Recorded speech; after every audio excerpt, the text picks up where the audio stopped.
Hello, I'm Nate Kunzer, product specialist from Heidolph North America, and today I'm going to show you how to operate the quick chuck on your Hei-TORQUE system. The quick chuck removes the need to use a chuck key to adjust the tension of your chuck. This means that you can adjust the height of your impeller along with replacing it much more quickly and efficiently. In order to operate the quick chuck, you're going to rotate the ring and pull down. From there, you can spin to loosen the tension inside the chuck. Insert your impeller.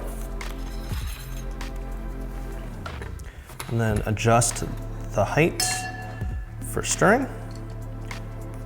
Tighten the chuck back up until you hear it click 3 times, and you're ready for operation.